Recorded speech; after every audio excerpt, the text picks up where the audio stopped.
एक शाम जब आसमान नारंगी और गुलाबी हुआ, मुलान अपने गांव के पास नदी किनारे टहल रही थी।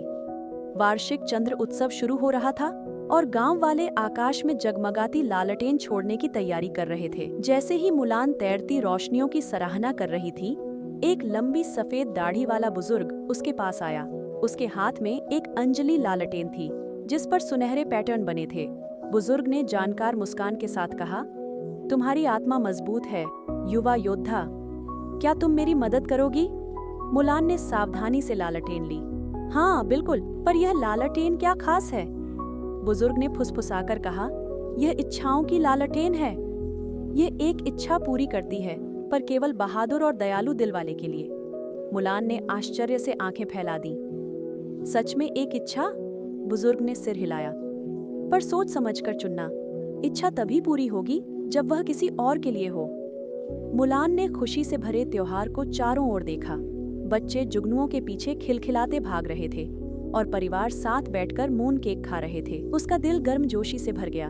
तभी उसने पानी के पास एक छोटी लड़की को अकेले बैठे देखा।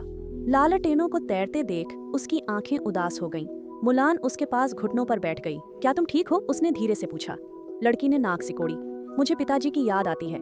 वे दूर सैनिक हैं, पता नहीं कब लौटेंगे। मुलान का दिल भर आया। वह जानती थी प्रियजन की याद कैसी होती है। बिना हिचके उसने इच्छा दीप लिया और मन में कहा, इस बच्ची के पिता सकुशल लौटें। दीप के चारों ओर मंद प्रकाश फैला। धीरे धीरे वह आकाश में उठा, सबसे चमकीला। बूढ़ा मुस्कुराया और भीड़ में खो गया। लड़की हैरान रह गई। यह सबसे चमकदार है। मुलान मुस्कुराई। लड़की का हाथ थामे। तुम्हारे पिता जल्द लौटेंगे, मुझे यकीन है। कुछ दिनों बाद गांव खुशी से गूंज उठा।